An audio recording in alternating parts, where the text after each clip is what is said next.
good? Let's get it. What up, you guys? I'm your girl, Kiara C. Holt, your style and feel good provider. And I'm your girl, Larissa Yvonne, your style and life confidence connoisseur. As you all know, you all know what time it is. So go ahead and grab your cups. Because we're here to fill you up. On all things lifestyle and everything in between. We are back. Excuse the delay, good people. Our absence. Look. Where the hell y'all been at? Where have y'all been? Look, we might have to stretch the little season a little longer for the people. For real. I feel like we have really been intermittent. Yes.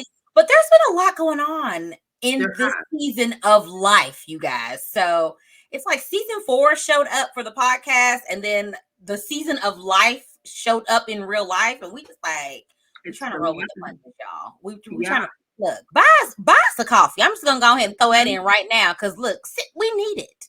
I like my coffee venti caramel macchiato with 1 cup of vanilla. So you're one of those. I am. And Starbucks. I will totally tell you though. So I went to Target with some of my girlfriends, and they ordered like one of the viral TikTok Starbucks like drinks or whatever.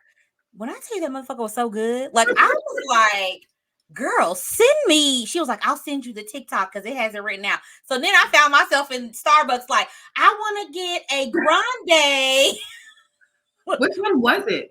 It's like I think it's called, it's like an iced, I want to say white mocha latte with the sweet cold foam, blah, blah, blah. I don't know, drizzle with caramel. When I tell you, sweet. Woo, that's a sweet goodness. I like sweet. You know, I like sweet. You know, we country out here. So I enjoy me a good sweet drink, sweet tea. I want my lemonade sweet. I do like a little bit of a punch of sour in my lemonade, but we like sweet drinks. That was so good. And it was less sweet to me than the caramel ribbon crunch, like Frappuccino. So if you've ever had this, very sweet. That is super sweet. So it's less sweet than that to me. Crunches, is that like the oh my God. I was like, why would I ever order this? That's a sweet ass drink. But at the bottom, once I get to the bottom of a caramel ribbon crunch, I just I don't drink those little. They add more at the bottom too, right? They put it at the bottom and at the top. Ooh. So I usually get me like what is the smallest one? A tall? A tall. It is. It really is sweet. But it's like, for me, if I'm going to get that, that's like my sweet of the day. Gotcha. I've been doing really good with sweets though, Key. Are you? I'm proud of you. I'm staying off of them. Like, when's the last time you had ice cream? When's the last time you had ice cream? The last time I had ice cream was last weekend. I had a milkshake. But literally, when I tell you, I only get ice cream once a week. And for me, that's a big deal, bitch. Because I used to eat ice cream every single day, every single night. But yeah, I got a milkshake last weekend. But you know when to treat yourself, and that's good. You don't deprive yourself. You still enjoy it, and you just know it's all portioned out. So that's good. Yeah, I'm trying. We're trying to be healthy out in these streets. What else has been going on in your world? How you doing? How you feeling? Nothing much. I'm back to, look, you talking about creating content. I'm finally back. I pressed the record button over the weekend. I was like, I don't know what the fuck I'm doing, but you do. But no, but you know that just like, you kind of feel like a fish out of water when you haven't worked the muscle in a while. So I'm like, how do I normally stand? What do I normally do? Like, I'm just literally like, I don't know what's going on. But I played with angles. Like, I think this time around, I just feel a lot more free. So nice. I'm playing around with, that whole A roll and B roll. I'm trying to just enjoy it again and have fun. And so, yeah. But I did. I pressed the record button. I took pictures outside. I was like, bitch, who are you? Like, I'm here now. Getting back to the rhythm. Finding out my life. Yeah, I said my New Year started April the 1st. It's also my birthday month. So it's producer Matt's birthday month too. So it's our birthday month. We're trying to, gather our little selves and get back to it. So What's going on with me? Same thing with content, but how I'm was more your like studying the YouTube space more. I've been like testing out shorts, just more like, of course, still sticking to IG, but editing videos, finding peace in editing. I love editing. That is like, let me get my crackling. I love the crackling fireplace background music now. I don't know why that shit is so calming for me. Mm-hmm. And I'll just zone out. And I'm like, all right, tap in, just tap in. So creating a system and going back to content has been like my go-to. So definitely Kind of just keep me balanced. and just not caring Yeah. to post. Just post. It don't even matter. If That's I the got 40 likes, hey, I posted that. That's the best way to be, though. That's Mhm. what I said actually in the caption that I posted today. Like, that's my whole goal is free. I've been kind of off of the numbers wave of content creation for a Mhm. while, but just that whole idea where everyone's telling you you got to niche down, you got to find your target audience. Girl, my target audience will find me because they Period. just like me. You know what I mean? Period. So that's more of my like liberation of just like I don't have to be pigeonholed like into this is all I do, but also not feeling like bad about like Yeah. you used to feel bad like when your numbers would slip on something because it's like, well, they like this content. I'm supposed to be in my niche. I don't give a fuck what y'all look. Like it, I don't like it at this After a point. while, all of that care just goes down, and you're like, I don't really give a fuck. Like I And choose they what you're creating, and whoever gravitates towards it, you'll like it. That's it. and they don't give a fuck. Not the people, No. but as in the sense of like they don't it's not like, oh, we're seeing you do your niche, so we're gonna push it. Exactly. No, they're still not pushing like so I'm just gonna put out whatever I want to put out. Yeah. And I hope y'all like it, but if you don't, Goodbye. that's it. That's good. I'm happy we're both getting back to it, getting back to our rhythm and I am too. creating. Hopefully that'll pick up and like translate over to the podcast. Because I I think when know. we were We a were little bit picking it more up, consistent there, you found your flow here. So we're getting there. We're getting we back. are. Give We us are. and buy us a coffee. Venti, please. Can't remember.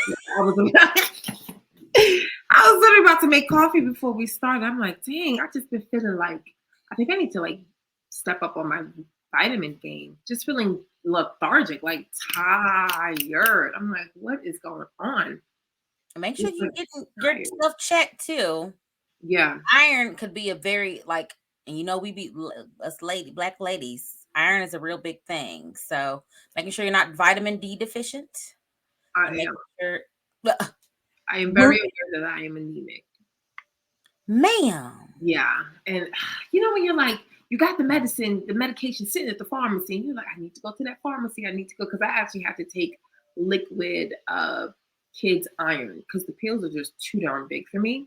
They are huge. I was like, I had to man, take them I iron just pills. I was wanted like, but then when I had to use the little liquid and put it in orange juice, they were like, you can't taste it in the orange. Yes, I can. It was so nasty. Thankfully, I've kind of I'm pretty good right hmm now. It's something that I do get checked, but I'm good. So, hmm but you better take your No, ass to that pharmacy. I'm gonna stay on you now that I know. I'm gonna do that. But that's what's been going on. What are we tapping into, Black women and mental health. baby? Ugh, Wrapped up Women's History Month, which was a really great month of celebration. My goodness. it's a lot going I on. found myself around a lot of great women. It was really like you tell yourself, especially as a creator, you want to connect and you want to do certain things. And like I had an idea to actually do a shoot.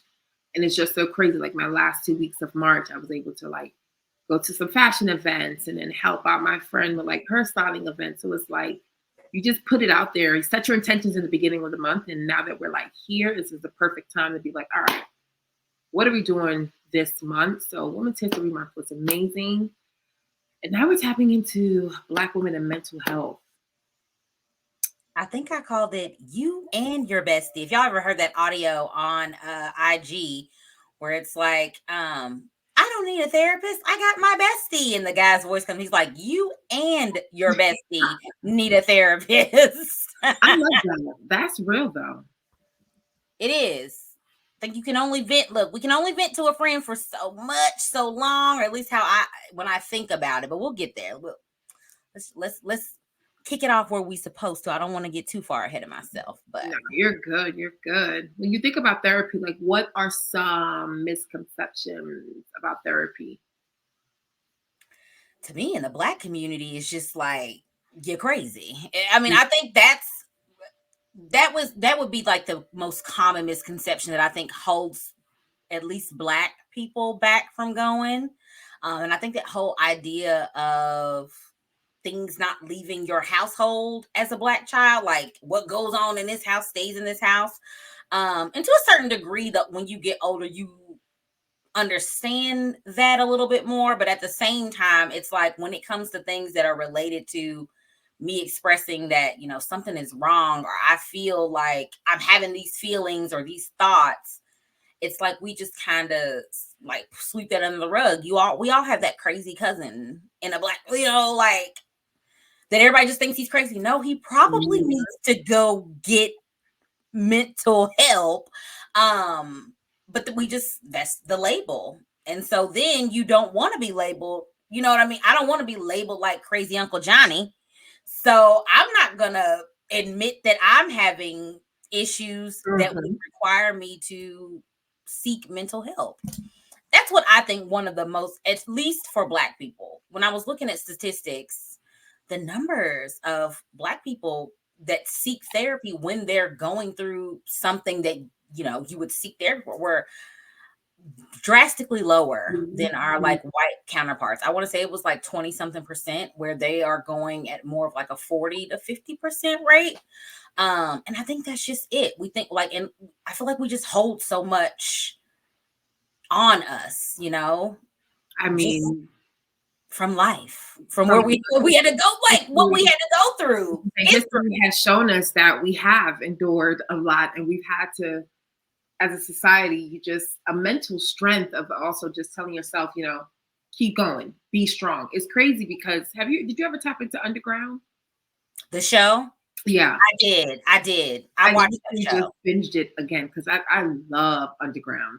I have to remember what season did they stop? Because I remember it was like an abrupt stop, and I can't. I never remember if I actually watched the final season or if I don't. But season 2, so they only stopped at 2 seasons. Okay, then I have. I completed both. Honey, that show was good.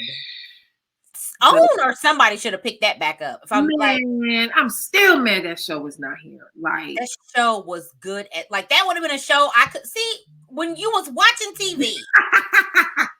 We could have tapped in the Underground. I'm telling you. Just the mental aspect, because oh my goodness, and it makes me think of Harriet Tubman, because they were talking, because as I'm watching the show, she would go through spells. And that just piqued my interest. I'm like, what are these spells? And they said that she would just like faint and she would come back. And what they called at that time was like she would have a premonition or a word from God, when she really had a sort of head trauma. She got hit in her head. And of course, back then, nobody's really looking into that at that point. But just the mindset of, oh, it's a premonition, she's fine. Trickle that back to modern day world. It's like, no, something's really wrong. I really need to get checked out, or I need to talk to someone based off all this trauma. And of course, the word trauma is not being talked about back then. But you're like, the amount of stuff that we endure as Black people, as Black women, it is like, sometimes I don't even know how to find the words. Like, I feel like in this season, I don't even know how to find the words of how can we endure so many things? I think because we've had to endure so many things. Like, I really think it's a response. Like, it's a react. Like, it's being handed down over generation after generation. And I think if I'm being honest, I will say I think parents of my generation, like, I don't know about the people that are my age and had their kids, like, and this is no shade, no, like, I'm not shading anybody, but a lot of people when I graduated high school started having kids. So they was having kids like 18, 19 years old. So I'm not necessarily speaking about them, because I think that we just kind of figured out, well, some of us are just now figuring out like what childhood trauma really translates to in adulthood. So that whole inner child work that everybody is trying to do, that I feel like we all started doing when you're in confinement, when we were locked up those are to me where those buzzwords of your inner child. And I didn't really know what an inner child was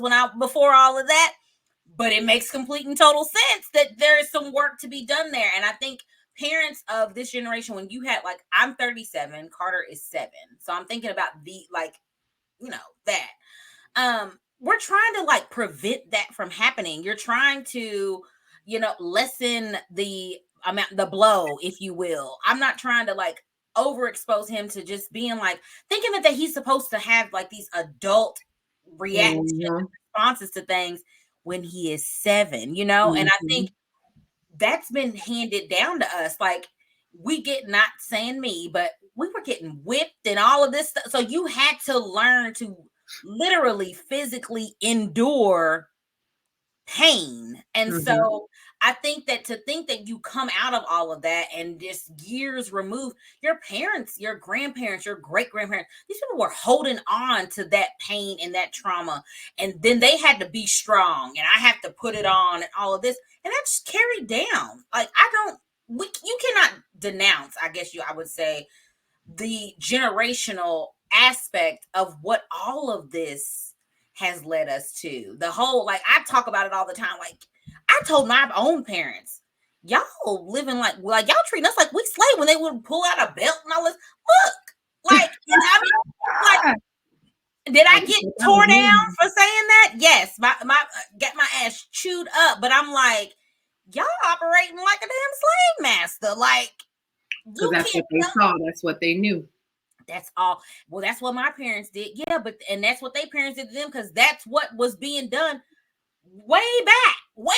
They didn't even have the time to even sit you down and talk to you. No. It was, I'll get you. I'm going to whoop your ass. I'm going to beat your ass. And it's like, therapists existed back then, but nobody was talking about seeing a therapist. I feel like, and maybe I could be wrong, a therapist at that time could have been useful for like relationships and marriages. And if you were, I guess, an adult that was self-aware, or parents that were, like, the majority of Black families, nobody gonna see no damn therapist. Tell me who I'm gonna talk to. No. I'm not gonna share my business with somebody. You just leave it tucked in.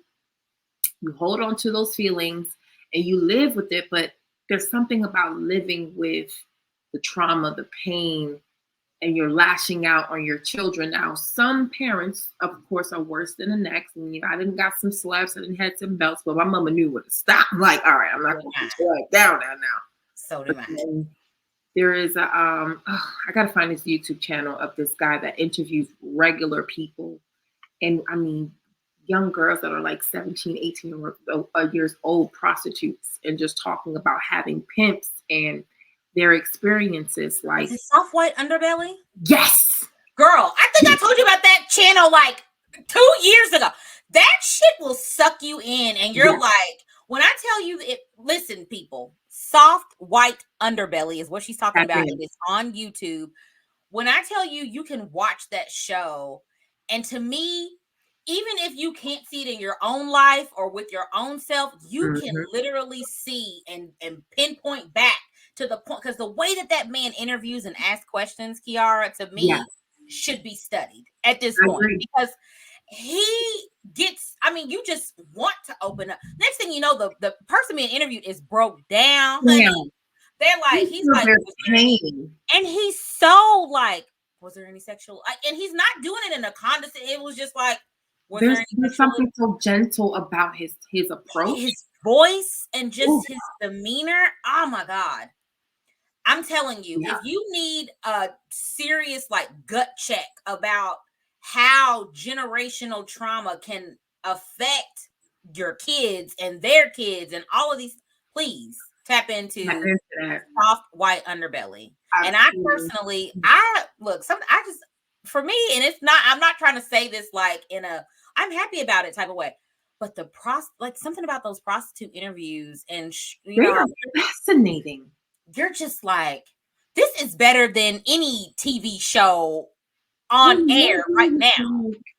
I will never, like, she was like, I will never get married. Men are disgusting. She's like, you wouldn't even understand the type of shit that these men want you to do to them. Disgusting. And she was like only like 19, a baby. A baby. She's like, no, these niggas out here nasty. Just give me the money. And I was like, girl, what? Or the Amish lady? Oh my goodness.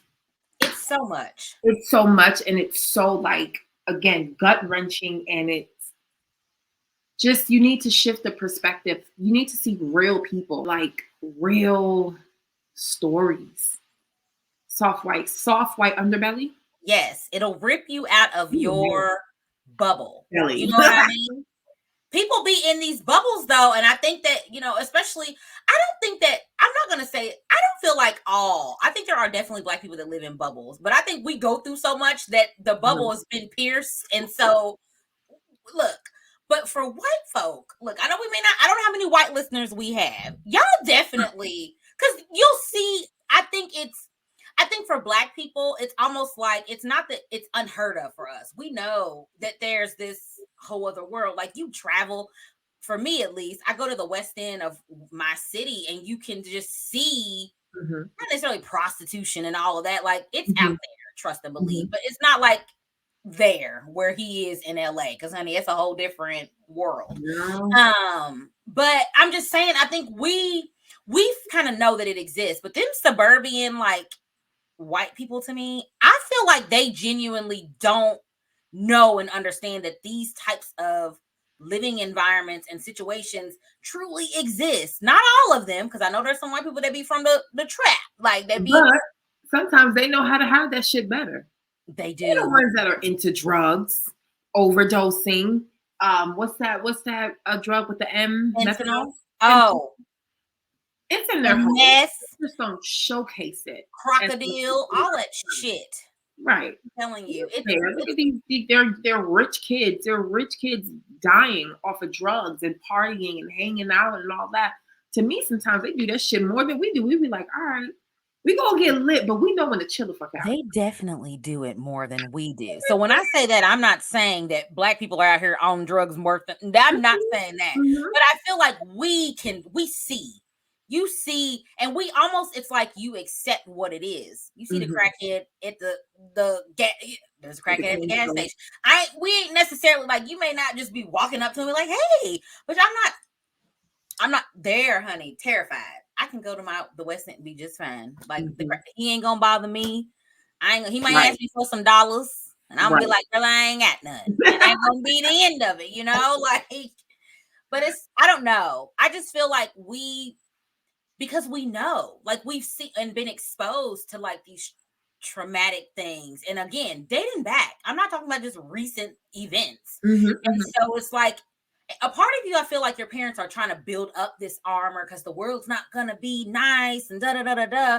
But at the same time, it doesn't leave you a safe space to go to when it's always tough love, when it's always discipline, when it's always, and so I don't know, then we're fucked up. Like, you get a little fucked up because you're like, not always a bad way, but just what you do. You may become a people pleaser. You know what I mean? Like, all of these different things. Yeah, that's why I admire when you talk about, like, different situations with Carter and teaching him and having him be open and talk. Because I recently had a conversation with a young lady over brunch on Sunday after church. And we were just talking about the different styles of how our parents were. Like, she grew up in a very strict home.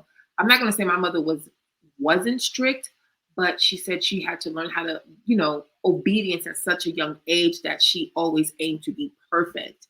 And I said, what the opposite of me was, my mom and dad were like, they showed us love, but be yourself. There wasn't like, you have to be this type of person, be yourself, which led me to, as I grew up, didn't really understand what the hell I was going to do.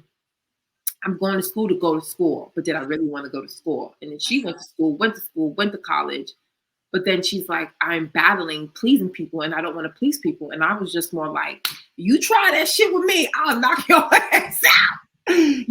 So do you see how it translates into your adult life? It really does. That whole inner child thing really is a thing. Exactly. And no matter how much, and I'm not a parent yet, but I can understand that you can do the best of your abilities.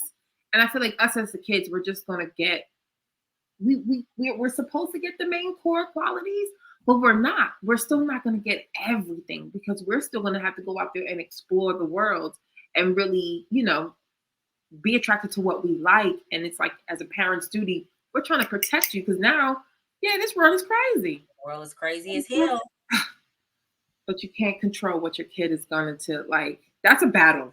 It's so much. It's so much because and you see all the posts are not. This is all, not. It's on subject, but it's gonna sound random. But I just saw a post where somebody's like, my kid will never go to a sleepover at somebody's house. And what's so wild to me is I'm like that. I'm like Carter ain't going to spend the night at nobody's house.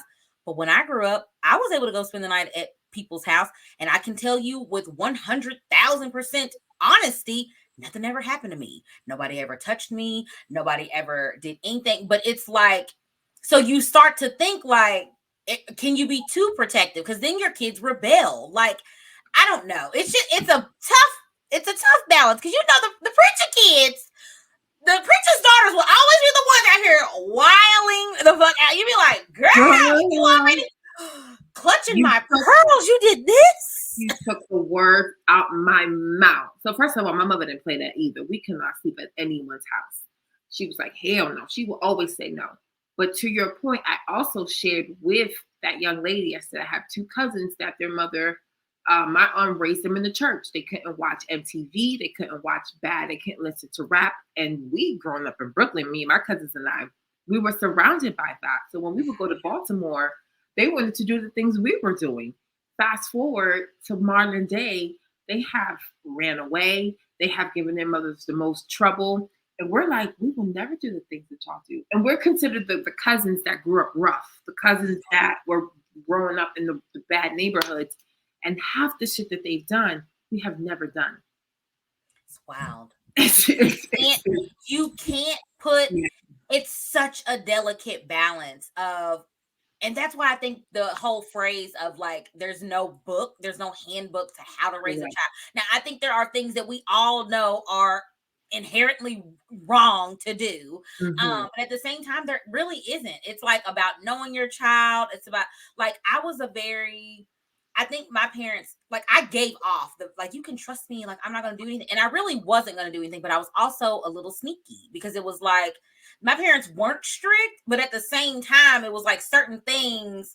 Oh, you can't do this. I wasn't supposed to go to Kings Island, after prom, to the amusement park with my boyfriend. Honey, I was like, girl, man, we going, okay? I don't care if they find out, whatever, so there's a part of you. But I think, like you said, I think maybe you feel like this about your parents too. My parents had a pretty decent balance. It wasn't like I couldn't do anything. It was more so you just can't do everything. You know what I'm saying? And so I think it all ended up working out. But at the same time, I can still look back at my childhood and poke holes in things where I've grown up, and I'm like your friend. I'm more of a people pleaser, and it's not because my parents didn't really expect perfection per se, but it was always my dad, especially.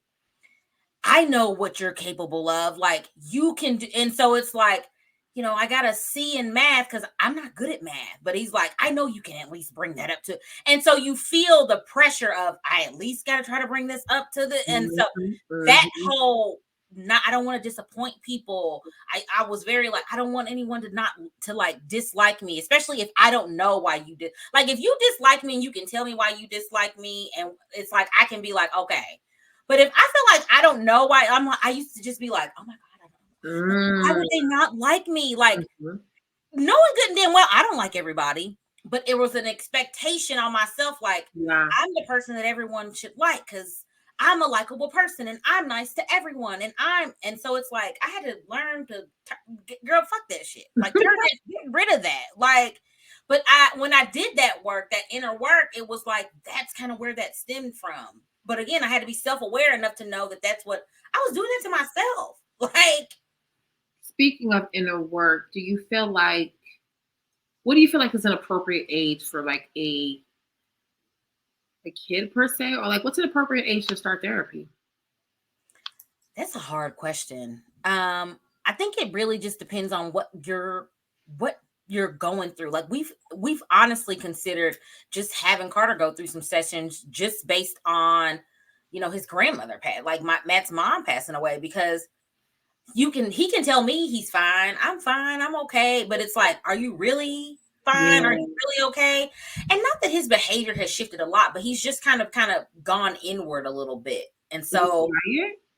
just a little bit, not like overly quiet, because if you know Carter, but there'll be moments where you can like almost look at him and tell he is thinking about something, or he is reflecting on something, and you're like, hey Carter, hey buddy, what's up?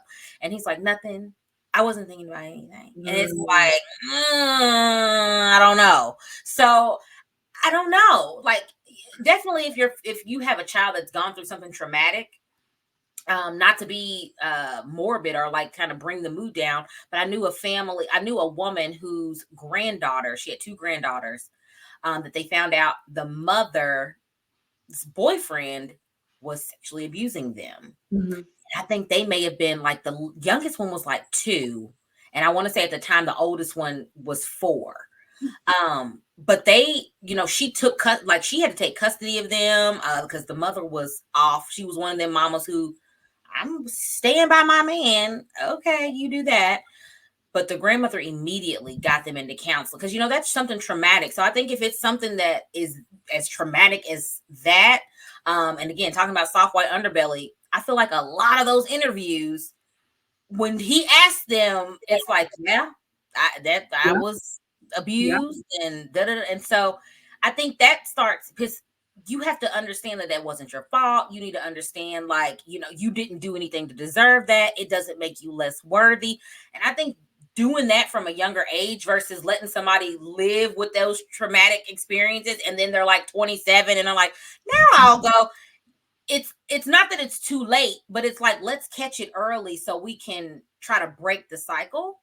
So I think it'll always vary, but I don't know that there is necessarily like an age. Like, if you think that your child seems different or off, or something has changed or happened, just stick them in there. Like, what's the worst that can happen? Now that we know the good that can happen from therapy, and it's not all just, I'm crazy and, I'm crazy like Uncle Johnny and all this. And I feel Mhm. like you can kind of take away that stigma at a young age, so that as they get older and when things come up, it'll be like a normalization of, I might need to go talk to somebody, versus feeling like something's wrong with you because you're having all of these feelings, but I don't want to go talk to nobody because I don't want to seem like the crazy friend. Right. Right. What do you think though? Do you think there's an age? I don't know. I think that's a valid point. Like I agree with you. Like you can't really say what's an appropriate age or not, because of course there are kid therapists out there. You have the adolescent therapist. So again, depending on situation, and when we speak about soft right underbelly, people go through some traumatic stuff, I mean, some it's fucked traumatic up. stuff that you couldn't even think is possible. And you're like, oh my God, like I went through some shit, but baby, I have never went through the extent of what you've experienced as a young lady, as a man. And it's so sad. So again, I agree. You can't really put an age on it. But to your point about like, noticing the changes, that takes a parent like really paying attention to their kids too, not just always the regular routine when they come home, school, work, and go to your room, go on the tablet. Like, no, if you see certain things that are different, Mm-hmm. it's time to really like raise awareness to that, because I see that all too often. Just get on the iPad and I'm gonna do my thing. And it's like, no, it's deeper than just that iPad. Like, they're holding things inside. Yeah, and they need to get that shit out too. And just think about you as an adult, and we should be able to express ourselves or say different things. And sometimes we have a hard time with that. So imagine being a little person, like a little kid, and you really don't know how to navigate that. And especially if you've been silenced, if it's always like, I ain't got time for that, I don't have to. Because, and again, nothing against that, but that was a lot of, it's like 80s parents to me. It was like, we ain't got time. Like, your mom was working, your daddy's working. My mom no stay at home mom. Like, she's worn out. And as a parent Mhm. now, I totally get that. Like the mental of having to work a job and take care of these kids and make sure the house is straight and keeping the house clean and being a wife, and it is a lot. And some days I do just want to be like, mentally I don't have it. You know what I'm saying? And Mhm. so, but when your child is in need, you can't, like, I look at him and I can see him needing the attention or needing the hug and so you just have to like let it go. Now, am I perfect? No. There's always gonna be a time where it's just like I'm overstimulated and this one thing is going to be the straw that breaks the camel's back. But I'm also very intentional about apologizing after those types of things happen. Like, buddy, that wasn't you. Mom just had a really long day, Mhm. or whatever. And so, I feel like our parents, or at least mine, you don't get no explanations. Like, it's like, No, because I said so that's is it. the explanation. And, at times that might work, like, especially if something is really, if I'm telling Carter the bear over here and like, get your ass over here because I said so, that works. But when they're really going through something or they're struggling to process or understand and connect the dots of how did we get here? Like, don't just give me the because I said so answer. So, we're just intentional about that. I can honestly tell you, I genuinely don't just give him a because I said so. I try to explain. Now, does that open the door for 1,000 more questions? Yes, it does. Um, but I also think that's what makes them smarter. I think that's what Yeah. helps increase his intelligence. Carter gonna ask you, honey. Like, and if you open the door, I'm gonna let you know that now. If you give him a real answer and it's like something he doesn't understand, he's gonna ask you questions until he understands. He's Curious George. So I got Curious George at home, Curious Georgia I on the love pod. So yeah, love we'll it. be rocking and rolling. Wow. How do you go Hmm. ahead? What were I you was about gonna to say say? something, but I missed the point. Go ahead. No, I was just gonna ask you, how does one go about finding like a therapist? Like, Mm. Well, if you have health insurance, you can use your EAP. That is a free program. It's funny because I am actually searching for a therapist at the moment, and I had an interesting consultation not too long ago. okay. I could speak on some red flags, because for me, if I'm just browsing the market and this is our first time conversing, I'm not under the impression that you're going to charge me. First red flag: this therapist didn't even show their face. Girl, this Like is on a meeting?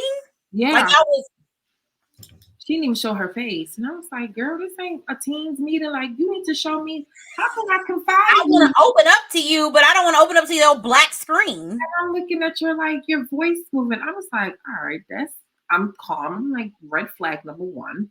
And then she goes into like, oh, here's a survey. And then I'm going to need your card payment on file. And I was like, I'm so sorry. I was under the impression this was like a 15-minute consultation. Like, I'm just browsing the market for therapists. Oh, well, this is considered clinical work. And I'm like, what? What? So she pauses on that, and then she asks me like a array of questions, just trying to get to know me.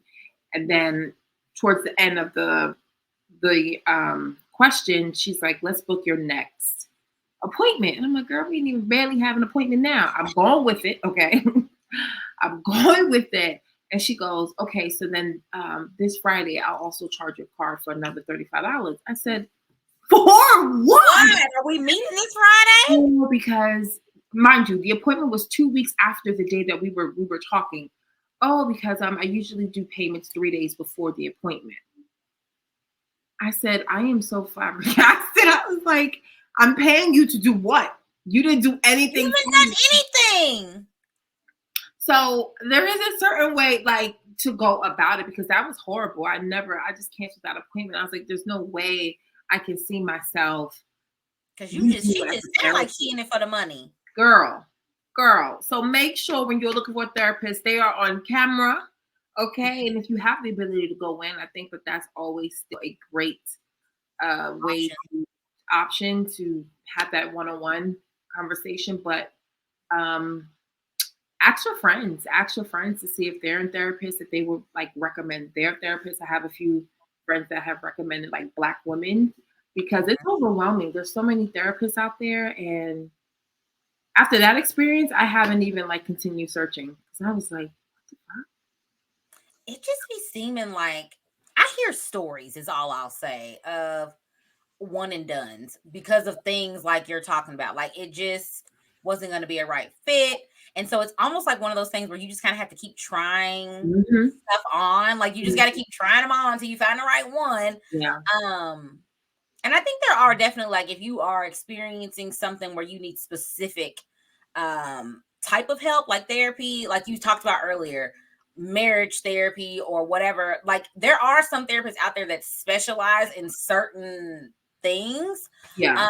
So if you can find one that maybe even is tailored more toward what you need, Mhm. I think that could also be helpful. But I have heard from a lot of different people to just kind of use referrals because, if I'm going there and my friend is like, oh, this is who I've been using, I like them, Mhm. and we get along, 9 times out of 10, it may be something that can work out.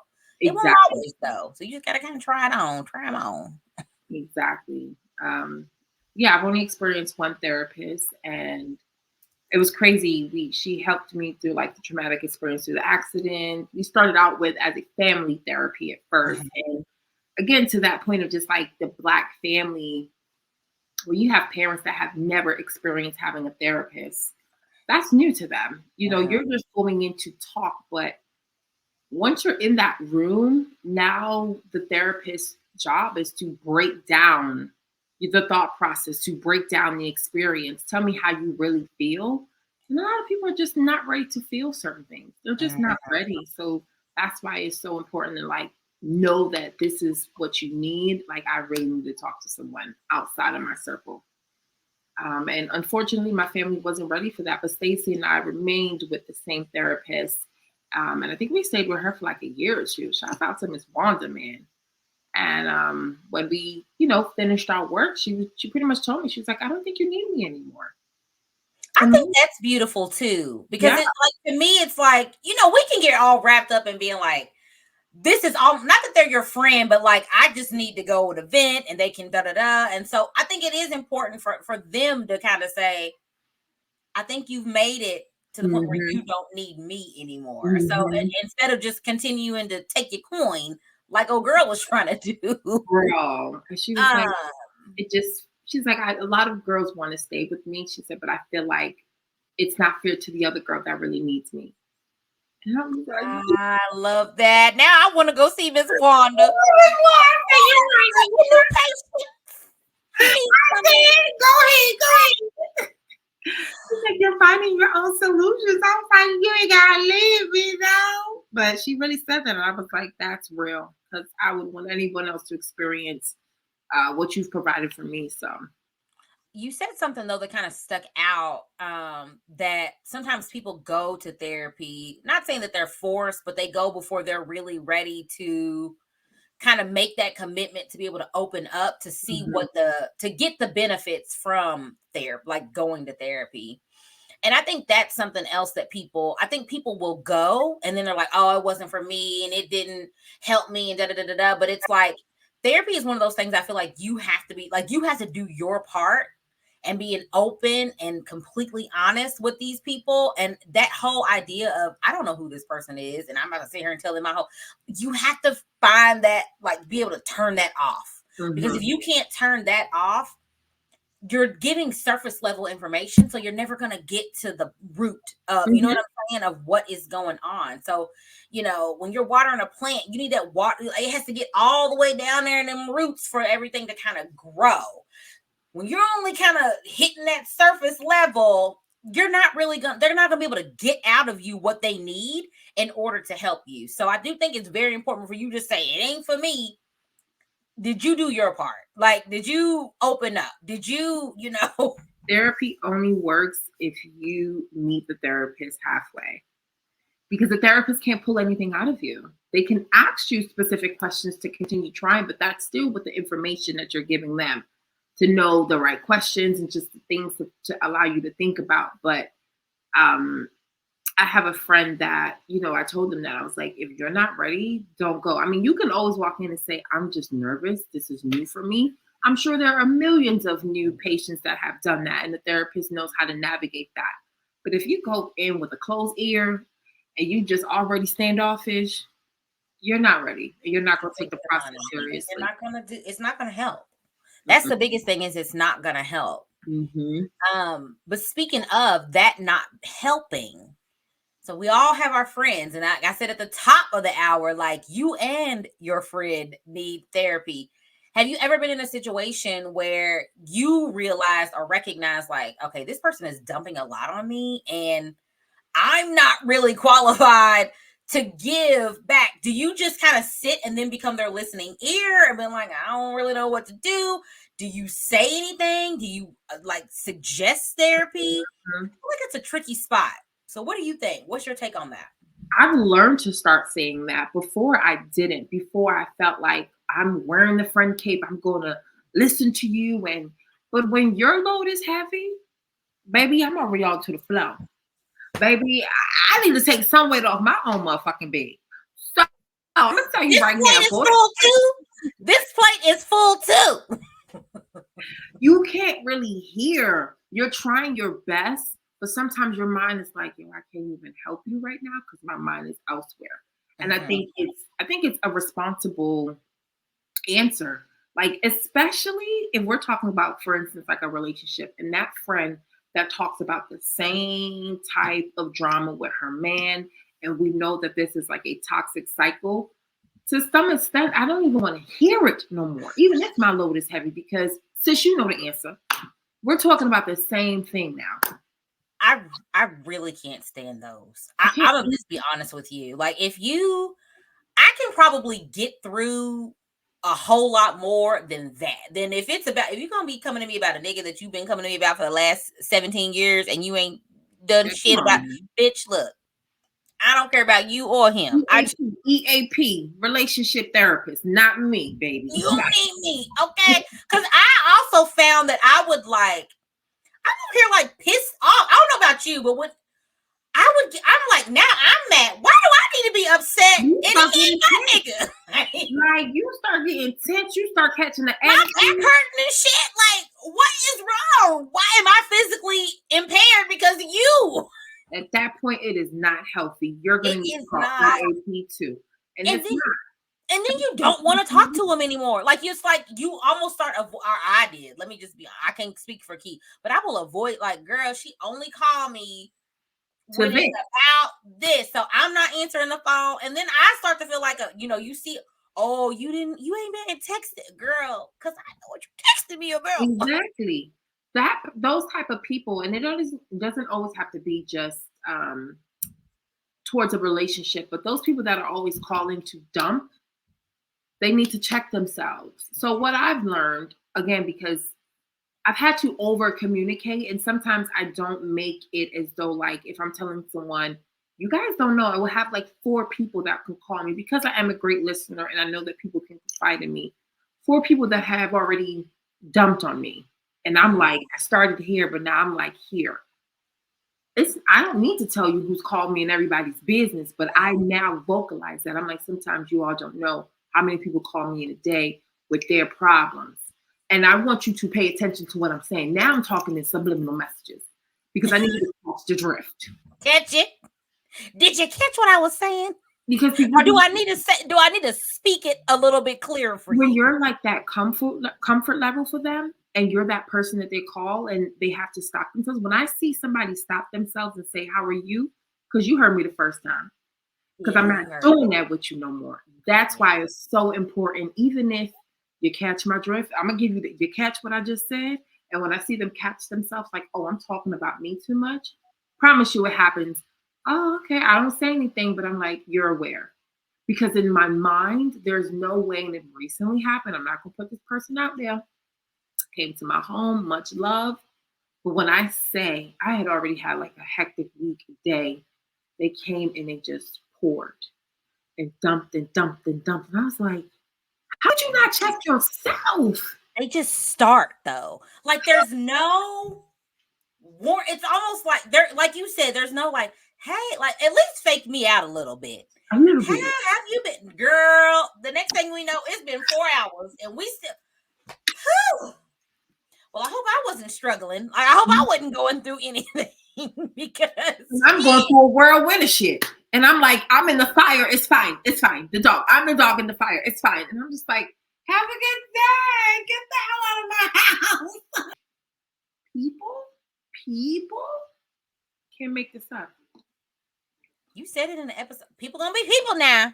That is why, even if you have to give a catch my drift conversation, make sure that whoever you're around, make sure they hear you and make sure you're saying it, because you could be by yourself, an empathetic person, and feeling all that, and you feel low because you hear the wildest shit. I feel like it happens all the time. I feel like, why do I get all of these calls? And again, nobody knows what I just had before then. Speak up. Speak up, or don't answer the damn phone. Key just said it, and I'll say it again. I'm not answering the phone. Like, if you're one of those, nah, I'm good.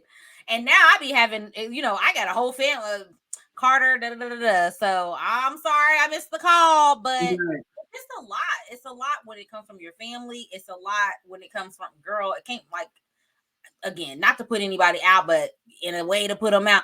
Girl, my brother, I'm just like, bro, like, and it was through text message. And I think that's almost, it's not necessarily worse because obviously I can just read it and not have to respond. But at the same time, I mean, it was just like boom, boom, boom. And like, he's one of those people that instead of just sitting and like writing you a whole text, girl, it's like 75 pieces. I don't have it in me. He don't listen to the podcast either. But I'm just saying, like, I don't have it in me, bro. I really don't. Like, it's like thought by thought.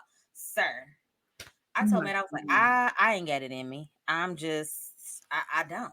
Because I don't. Like, I have my own shit going on. Exactly. And I can't just call you. When I call you, you gonna just go in on me. So it's like, where is the mutual benefit for me? That's when you honestly, but like, that's when you really need a therapist. Because you should feel in your heart that it's not fair to keep pouring and dumping on your friends and family. I agree. I do agree. That, to me, that's just not fair. And when I hit that realm of like, yo, I really need to talk to someone, because I sometimes feel like I don't want to constantly keep talking about this. I need to talk to someone that is not in my realm and I can feel freely. You can say more things because you're still, depending on who it is and the situation, you may not share everything. Yeah, and people are going to be biased. That's the other thing. When you are talking to a friend, I feel like if somebody comes to you and they're talking to you about, them and their man, let's just say that's what it is. 9 times out of 10, you always going to kind of like try to lean or see more of your friend's side than her man. Like, you don't want to be looking like, oh, I'm taking her man's side. Now, I will tell you, though, I've had many a friend tell me, you always take, like, and it's not that I always take the man's side.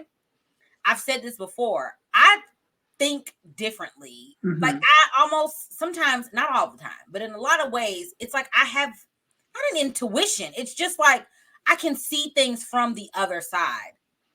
And so I think like just expressing to them like, girl, maybe it's not he was doing it for this, and that. So then it's like, it becomes like, well, you on his, well, look, I just ain't gonna talk about it. You can't win. You know what I'm saying? Like, you're just like, forget it. Damn. Like, I don't want to just be making it seem like it's always that person. It's never you. Because then you get this complex, well, I don't do anything wrong. You carry that too into relation. Like, if someone's always bigging you up and you don't, they shouldn't have done that. No, sometimes it's just you. Like, your reaction was bad. Your response was bad. So I don't know. I just be like, just go find somebody to talk to. Can we talk about happy things? Like, what are you doing? What's your visions? Because I don't want to hear about your traumas. Like, I'm sorry. We all have to be responsible on seeking help. And if people around you feel like, yo, it's time for you to seek help, don't be afraid to tap into that either.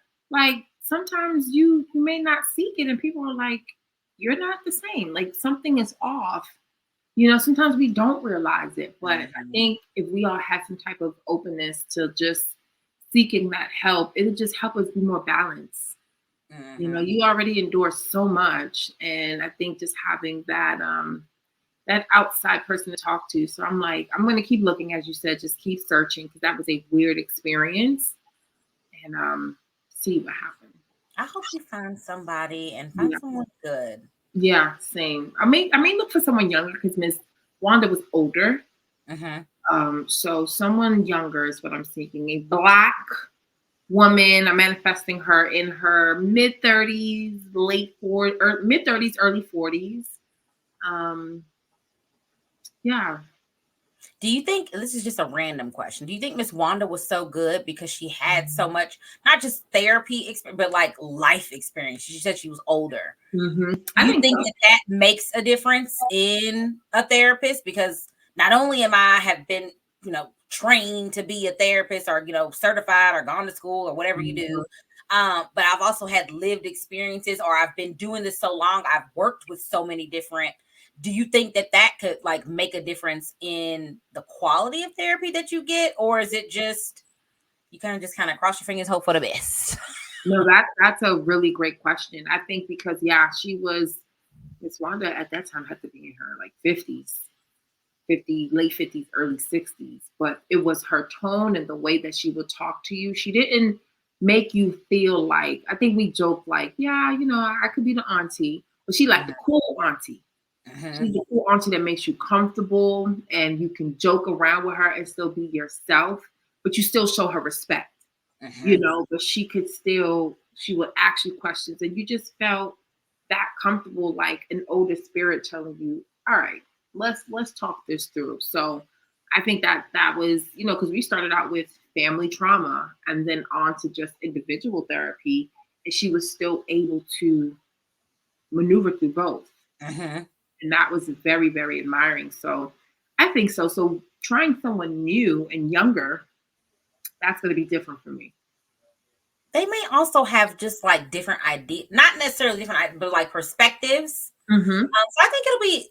I don't know. I hope you find the therapist that you're manifesting because I would like to kind of come back and just revisit even differences in that, like what you saw in Miss Wanda versus this person. You know what I mean? That makes me think of like whomever's watching on YouTube. I know we get some comments like drop some recommendations. Like I am seeking a therapist. I would love to know what platforms you use or if you have a referral, any recommendations.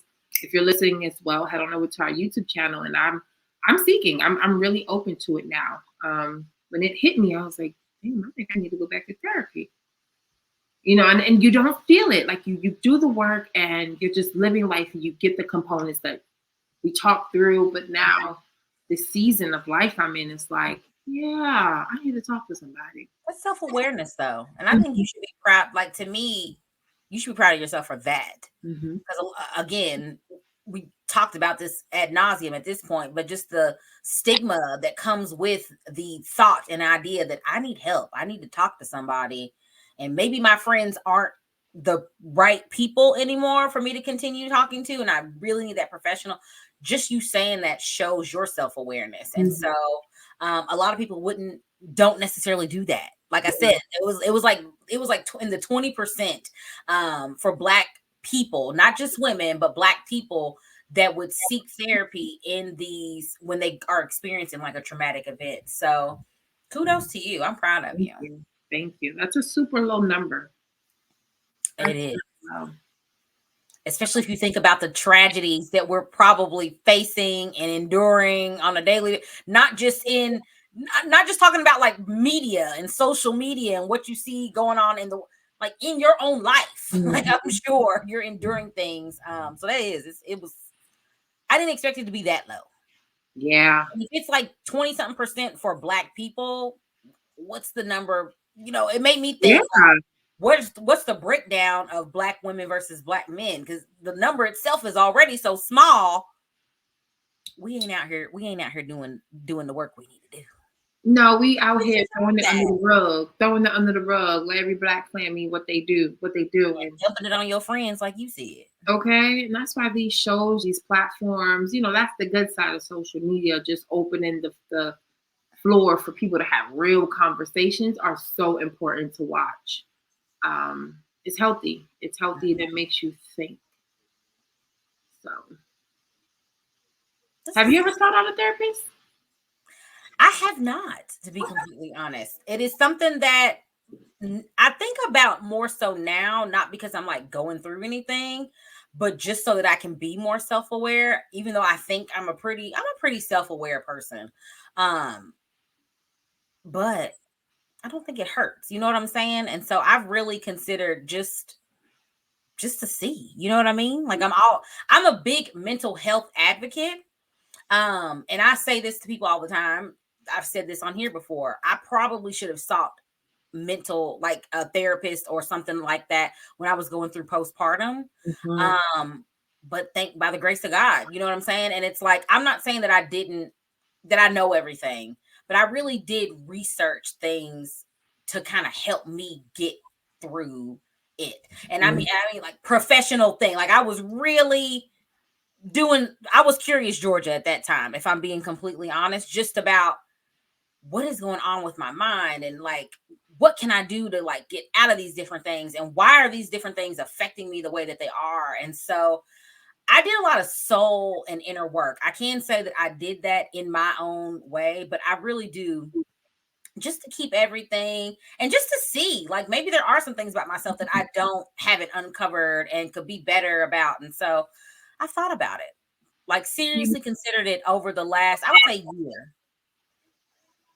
you mind sharing what were some of the things that you did, like you to actually like that soul work, what that looked like?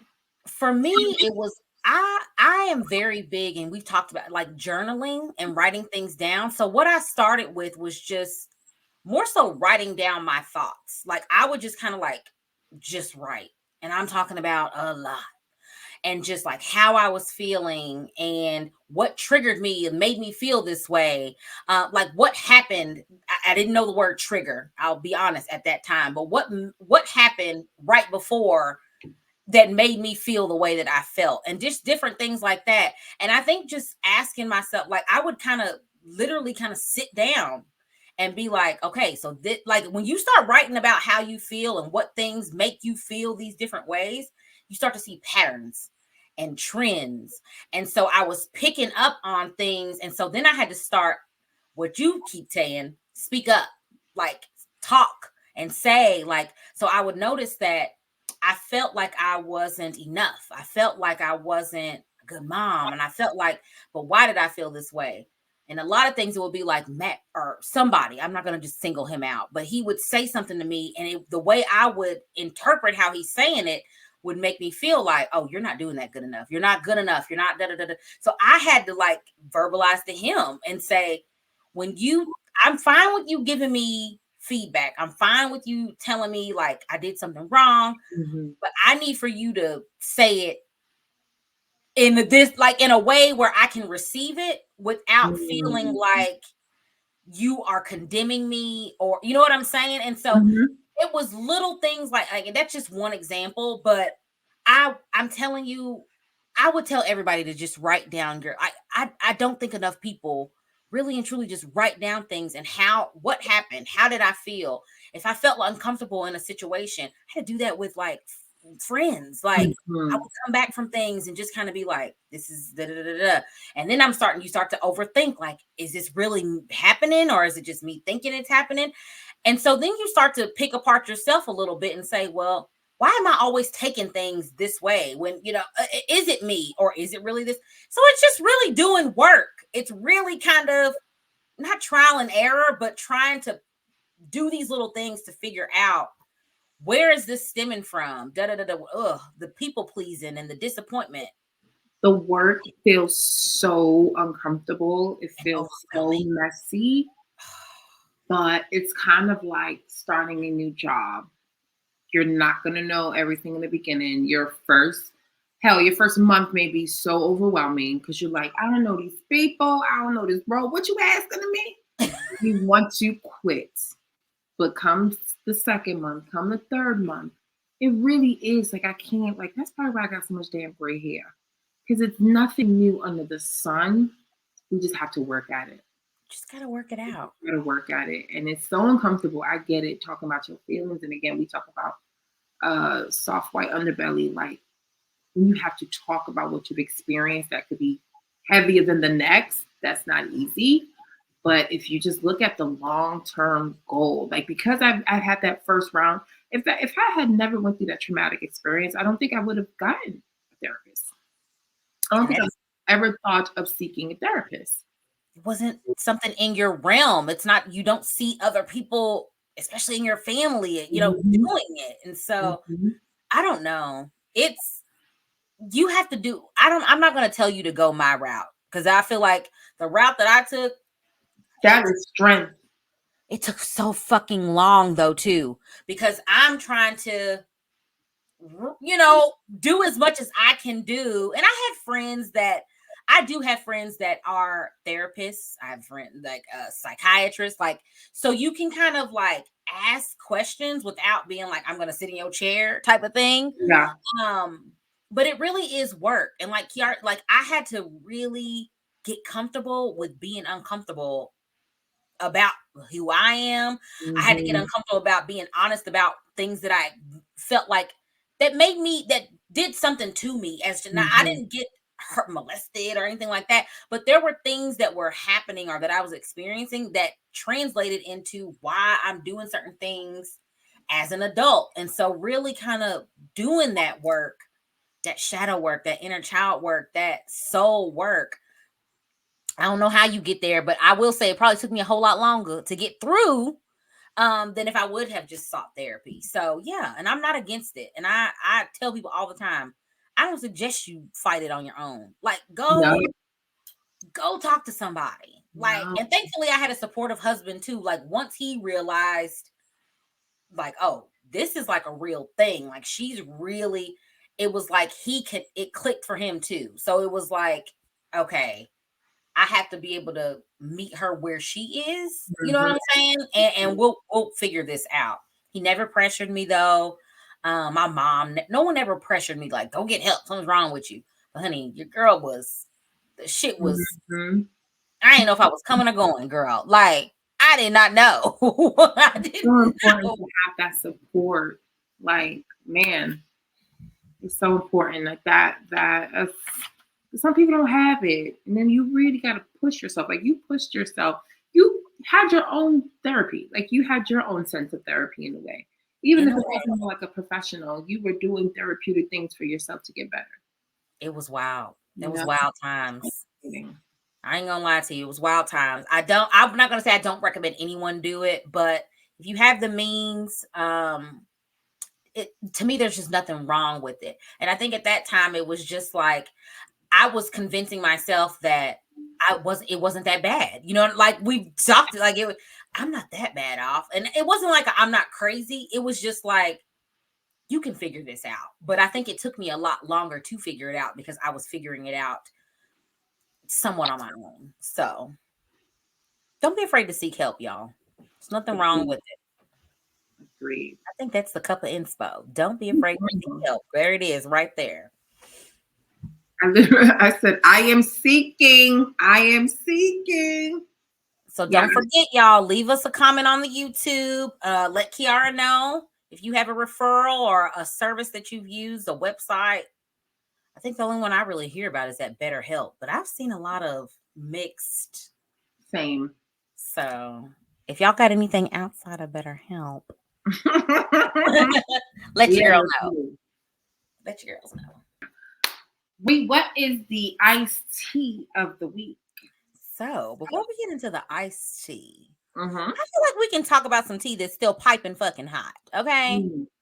That tea is DIDDY. As in, did he do it or not? Okay. What are your thoughts? So earlier, it was last week now. Late last week, the feds raided his crib. His sons were there. His sons, from what I could see from the images, looked like they were arrested or at least put in handcuffs. He supposedly was headed to his private jet. I don't really know if that's alleged. We're gonna say allegedly, right? But they did ground. That's not alleged. They grounded his jet, his private jet, So they was like, boop, you ain't going nowhere. He started selling off his shares to Revolt. Like, I don't know if you saw that. Oh, I did not hear that. He sold his shares to Revolt to, I think, a private buyer. So it's a lot. It's a lot. Like, they done somebody done sued him, I want to say, and Young Miami. They were talking about she was, toting coke for the man. Allegedly, all of this is I'm just talking about what has popped up on the scene. But the shit is crazy, and so I just feel like we have to talk about it. Like, what are your thoughts? It's getting hotter out here. The streets are getting hotter. Let me tell you, Father Jesus, when I saw, y'all know it's serious when Kiara pull out the accent. I'm just. Misa Hilton posted other videos, like images of when they came to raid, and actually see Prince. Is his name Prince or Chris? Who? His son. Quincy? Not Quincy. Christian? Well, everybody looking for Quincy. Where is Quincy? I don't know, but he posted something for his brother's birthday today. Because Christian's birthday, I want to say, is today, or was it yesterday? I don't really know. But he did. I mean, it was older footage, so it's not like him now, but he did post. Okay. About his brother's birthday. Christian was handcuffed. Then the older son, Justin, pointed guns at them. Like, they were just doing a lot of unnecessary things. The biggest factor to me with all of this, where your people at? Where are your people? The people that were at them parties and his supporters? Is that who you're mentioning? Before all of this, Diddy would walk in the room and it was love. Love, I am love. And people are praising you. There is no one talking about it. It's like everybody that's like, I know some shit. Let me walk over to that way. That's how I feel. That speaks so much volumes on what people know and how he is still, they're trying to kill his power, but it's like they can't really find anything. I don't know if they found evidence in the house. I heard that they found tapes in the house, allegedly. I don't know how true that is. I don't know, but at the same time, you're also like, I don't know that I would, even if I was like, I was like, oh, he didn't do this. Child, I'm gonna be honest with you, bitch. I don't want to be associated. I don't, like, at a certain point, it ain't got shit to do with me. So I'm gonna be over here and you gonna be over there.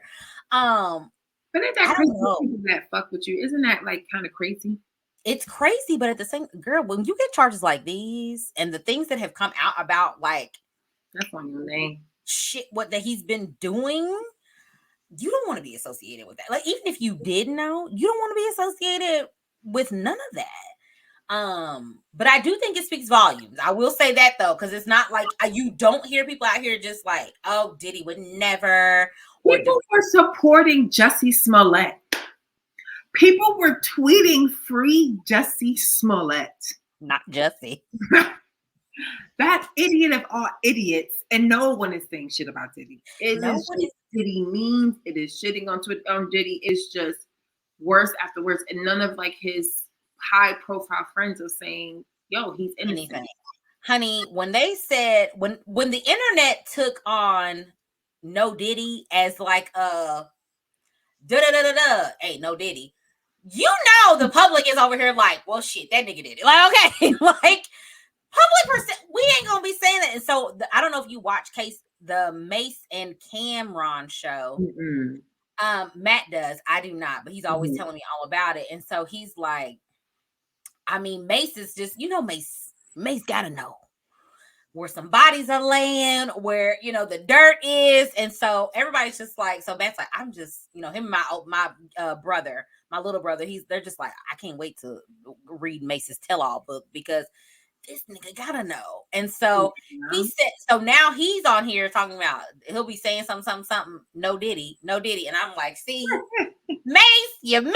You're being messy. That man Mace went to find God after Bad Boy. But how many people did go? Like, if you think about how many people that were affiliated with him, I just saw on Threads some random girl. Now, she could be lying. I don't know her. She's an influencer, though. And so I don't feel like she would just make this up. She said that her friend, she knew someone that was a former assistant of Diddy's that got away from, Diddy, like not it didn't elude all that, but she basically left, went, found God, like, like literally is like in the church now. Like that is it.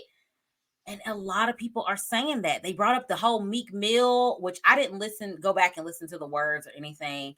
But I want to say they pulled a clip from where he's basically like, I pray they forgive me for all the shit I did with Diddy. And it's like, now you're like, wait, like what shit though? Like, did you pop somebody or did you get your ass popped? Like, the world wants to know.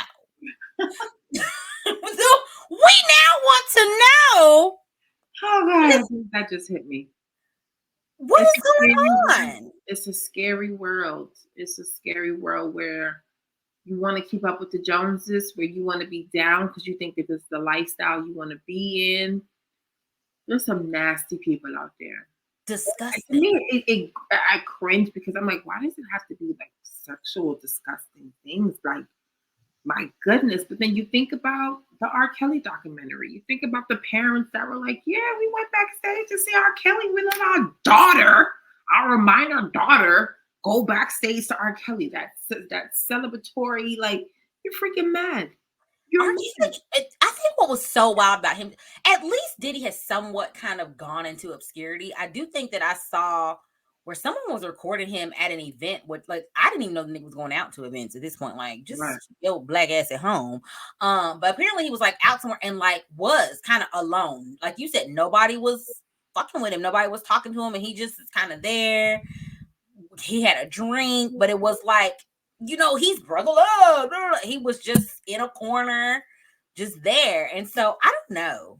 Never think you're above anyone. It doesn't matter what you have. It doesn't matter the money. Never think you're above anyone because that God Almighty, He will humble you real quick. Real quick. Where Carisha, please? Go, Poppy. She ghost. Girl, she's ghost. Because, and all of this shit. So it makes me think too. You over here you had this little podcast for a little while or whatever she had. I don't know if she considered it a show or whatever it was. Carisha, please. You done came out and talked about you like golden showers and all of this shit. And it was like, did you really like all this shit? Or now it makes you think like, you know what I'm saying? Like, or is it just me? Cute. It makes me think about so much. It makes me think about Kim Porter. It makes me think about like, we know she knew where the bodies was buried. Like, was she like, and again, I don't know. I don't. But at the same time, it's like, okay, she died. And it was kind of like this mysterious death and all these different things. The mysterious way that woman passed. Pneumonia. It just was like, No. Was there something else going? Like, her and Kimora are besties, and so it's like Kimora's not that she said anything that would have, said like, oh, he did this, didn't do it, whatever. But I feel like certain things, it was just like, she knew that, you know what I'm saying? So then her house burned down. No, this is getting true crimes, Diddy. That's what I'm saying. Like, all of these things, it's just like, I don't know. But then I did see I saw where someone, I don't even know what song it is, if I'm being honest with you, because it's old. The video is old.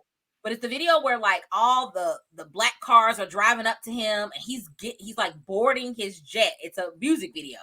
He's like boarding the jet and he gets on. He was like, they coming for me. They was like, oh, this was a precursor. They was like, Diddy was already telling y'all what was going on. So I don't know. It's a lot of alleged. They're saying that, allegedly the person that sued him and Carisha, they're saying that they said that they were like sex workers. They done named 50 Cent's baby mama as a sex worker. And now she done sued him. It's a lot. They said that Carisha was basically one of his sex workers. Like, this is what their lawsuit is saying. So all this is alleged. It ain't my lawsuit shit.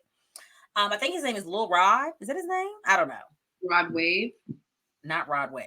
No? Okay. No, but it's like Lil Rod or something like that. I don't know. That's the person suing Carisha? That's the person who's suing them. But I don't know. So then it makes me think. So this is where it gets bad. Not bad in a bad way, but it makes me think about these types of things. He had the opportunity to pay Cassie, right? Like he could have just paid that girl, gave her money, probably threw a little extra on there for her little husband, and everybody could have. I don't literally mean this because I think people like this should be exposed. But how much pride do you have if you know you got all of these secrets buried? Some of them don't even sound like they buried. Some of the shit sound like it's going on right now. Why didn't you just pay her? Why didn't you just like? So I thought he did pay her. He did end up paying her, but she had been. I believe this is what I'm saying. I doubt. I'm sure she tried to do the. Just give me the fucking money. Diddy. Look, bitch. I don't want to have to expose you. You got these motherfucking kids. You got, she knew them kids. She don't want to.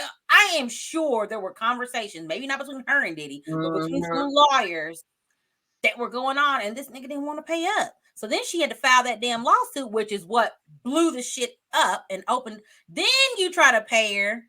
Now it's too late, my nigga. Like now, all this shit is out. So it's like you didn't think to do that's on you. But I just genuinely am like, you could have paid. You probably could have paid her more, less even than what you paid, and she probably. I'm glad he's being exposed though. So that's what I'm saying. I'm not saying he shouldn't be exposed, but it just makes you wonder. Like you really thought. Oh, I'm Diddy. I'm Brother Love. I'm the people. Da, da, da, da, da. Okay. Status and power. Like people say, the logical reason behind it is like these type of people have already hit all of the check marks. So when you have people beneath you that are willing to do anything that you would say just based off of who you are, be careful with that power. That's scary. That's dangerous. That's scary shit. Where you are now. That man is pacing. I mean, all these videos, that nigga look crazy. So it's like, now we all looking at you crazy. Like, exactly. You can't tell me they're doing all this off of nothing. Like for them to even raid your home, they have some type of investigation going on. They have things that they can actually solidify, say, yeah, we could do this. And they raided 2 of your homes. Like they raided his LA crib and his Miami crib. Wow. So it's like, what? And then everybody's like, what are they looking for? Da, da, da, da. Some crazy shit. I don't know what they're looking for, but you don't get your house ran in and raided like that, and everybody's thrown and cut. And that shit don't happen for nothing. For not. It's literally like a true crime. Like maybe we'll circle back to see if anything else comes out this week, and you'll do another part 2 of Diddy Do It. Diddy Do It? Diddy Do it or not? That's a this world is short. How are we going around Diddy Do It though? Like who thought of that? Diddy Do It? Diddy Do It or not? Brilliant. And then this nigga, you wanted the name Diddy, and now look at us. You could have just stayed Puff Daddy. Brother Love. And all of that seems so intentional. Because remember, he started all of a sudden like, oh, I'm giving this person back their masters. And he tried to seem like he was, doing the right thing. Like, oh, it's been some time and now I'm grown. And nah, nigga, I think you knew some shit was coming out. Like, I think you knew that there was a possibility that somebody was going to blow the whistle. Boop, boop, boop, blow the whistle. And now the whistle been blown, honey. The can of worms is opened up Jumanji. And you know what happened in Jumanji. Every motherfucking thing came out of that motherfucking out of there. I'm just like, when she opened that shit up, they said, oh, because it's fair. People are afraid, and who knows if there's more victims that are just like, I don't even know whether I should speak up or not. And then he paid her so fast. Like, for me, that's like everybody was like, well, now you seem even more guilty than me. Like, you ain't even try to be like, that bitch. Your bitch is crazy. I ain't never do no shit. Oh. Your ass was like, here the 35. Look, let me hear your money. Here. You should have done that from the jump. I'm pretty sure will come to light. And it did. And I'm pretty sure that they said that she had tried to get that out of him, both like without going this route. So now you want me to make you look stupid. Now you want me to make you look silly. So now here we are. So I didn't see where Justin, like you ain't gonna do shit. You ain't gonna do shit. Trying to brush it off. Yeah. I did see where Justin's mom, and I do agree with this, is one thing, that there was excessive use on those kids that were in there. Like, y'all, that was wrong. That was just a lot, and I think Christian Combs is now, I think he just turned 26, if I remember his age correct. 26? I want to say that's what it said. I want to say he was 18. Wow. Girl, isn't that though? Like, I thought that too. I thought he was like 12, not literally, but I was just like, this is a child. Wow. Now he is a grown-ass man. Okay. So maybe that is why, like, I don't know, but maybe that's why that was a little bit different, because in our head, the babies just stay babies. Yeah. So, but they do grow up at the same time. So I don't know, but that's our piping hot tea, because that shit, I don't look. It may have happened last week, but the tea's still hot. There's so much shit going on. It's getting hotter. The tea is getting hotter. Okay, part 2. We're gonna circle back with part 2 for sure. What am I watching? You watching on TV? Can I tell you something? Please. What did you watch? Love is Blind. We're not done yet, and we started with this most recent season though. Okay. That shit is wild. What episode are you on? I don't know what episode I'm on, but I can tell you where we've ended. Okay. They're already back. They're already back, like they're living together now in their living spaces. The one dude that I have told Matt, I have a feeling that man got to be gay. I do not know where this is gonna go. Kenneth is his name. I think he's like a principal. So we've watched the episode where he basically he's a narcissist too. Let me just say, because the way he tried to flip it on that girl, like, oh, you're the one who has the problem. It's not you. Don't even touch me. I get that we're saving ourselves for marriage, and that's what we agreed upon. But you won't even look at me. You won't even hold my hand. You won't brush up on me. You won't even pretend like you want to brush up on me. I think he's gay. So that's just my first. Don't tell me. I don't want to know. But I told Matt he's sus. I said nigga is sus. I never thought of him as sus, but I feel like when these people sign up for a reality show and they feel like they're ready, and then you trying to portray to be someone that you're not on camera. Because if you saw when they were at the honeymoon and he was like, I wanted to set intentions every night before we go to bed and ask each other how our day was. What the hell was the flip of the switch when y'all got home together? Because you seem like you were all the way into her. Because she's a woman and he is sus. I don't give a damn what anybody says.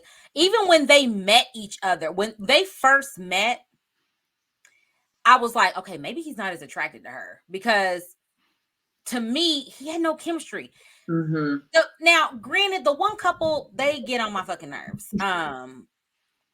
I don't know, the white dude with he's got like longer red hair. It's like reddish kind of hair. Is it Johnny? Oh, Johnny and Amy. Amy gets on my Amy. You got a lot of trauma, and I feel like you may needed to go get some shit processed, because I feel like you perfect. I don't know, because I've only don't tell me how they doing. No, I'm just saying. Okay. She just kind of gets on. I think it's her. I like him. She gets on my nerves. She's just, bitch, quit crying. I can see why. Yeah. You annoy my entire spirit. What's his name? What's the other dude's name? The one with Chelsea, Jimmy chose wrong. That's just, and I get it, because I think his sticking point, even though he made up all these thousands of other reasons he claimed he was in love with Chelsea, I think really what it came down to is, oh, girl had a baby, and that wasn't a baby. She was like 10. And I think that was his, I don't care. He'll probably never say it. But when you're 20, he's like 27. Yeah. You're trying to get married. He was talking about his mom wants grandkids and all of this and all of that. His mama also didn't want you to come home with a girl who has a 10-year-old daughter. That's why you chose Chelsea. And then you thought, maybe by your own, I don't know, does she look like Megan Fox? Even though I will say, watching the episode, she did say that. But Yeah. I also feel like she made it kind of clear, like, girl, like, ain't really no. I don't think like she was trying to sell it like But everyone she says ain't it. circle back to that point though. And that's where she went wrong. Honey, she is hard to look at. I'm just, and I think it's because she made that comment. Had she never, I just would have been like, oh, You can't unsee it. Like, I girl, can't unsee that, girl. I don't, because I'm like, is it Natalie Nunn and Megan Fox? Like, I don't know. So, anyways, that's the last episode we watched, and I think Jimmy and her had gotten into it in their apartment, and then he met her friends or what. Like, look, he just showed like every conversation that they've had since they met, he ain't into her. Like, he saw her, and that did it in for him. That was it. Yeah, because even in that interaction, it was so awkward. It was hard to watch. He was playing along with it. He really wasn't tapped in. It's just like, yeah. Oh my God, that weird look. Like, oh, you're really the person. Yeah. so yeah. The beautiful girl that had the kid. I think her aggression, like she wasn't aggressive, but she was like, she had every right. If I'm pouring into you and I'm talking to you all of the time, why can't you place me in your life? How do you still not know? I And I know. think that scared him. But that's a good point about her having a child too. I will say for me, I think that's what it came down to for him. Mhm. I think had she not had a child, I think he probably would have been okay. I do think there were a few things that were, I'm not going to say red flags, but there was a piece of her that I feel like was insecure. And she may have been pretending like it wasn't an insecurity. Like when she went in on him about like, you can't be following any other woman on Instagram.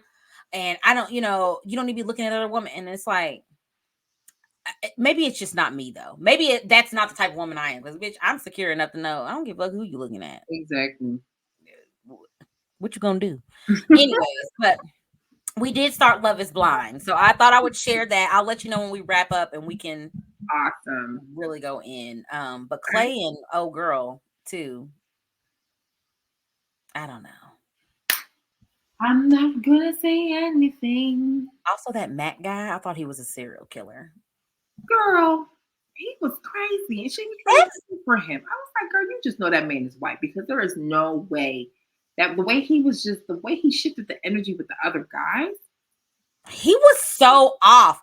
But I will say, I told Matt, I was like, because at first the way they were setting it up, it was almost like he was like, nah. It was like every girl was white. He was just like, I've already had 2 people answer this question today. And he was just, you're just like, oh my God. And it was like, as soon as they showed him with the black girl, it was like, he was just like comfortable. And I was like, I said, did he just want a black girl? Like, probably. Was that all it was? I don't know. But that man was a serial killer. I don't know what the producers look for anymore in people. Because that was a different one. Like, really? He got casted out of millions of other men? Because he was a serial killer. And then when he left, he was like, I'm going to go find Amber. Don't go find me. Talking about the other girl. Yeah. Don't come find me because you look weirdo. No. I love when you watch the show now. I love when you watch the show. See, that's what I'm saying. We can riff. So I am watching Love. We have to finish it. We old and got a kid. But it's all right so far. Awesome. I love that you're watching it. We'll tap in next week. This was a good show. It was. I enjoyed myself. We're back. Ree, where can the good people find us? Y'all can always find us on Google Podcasts, Spotify Podcasts, Apple Podcasts. Don't forget to leave us a comment on YouTube because we do have our episodes on there as well. Miss Kiara be busting her ass and putting our shit out on YouTube. So y'all fuck with us over on YouTube. And that's it. We be in these social media streets. You can always find us on our individual social medias as well as our I'll Have a Cup podcast Instagram page. Period. All right, guys. We'll see you later. Toodaloo. Bye.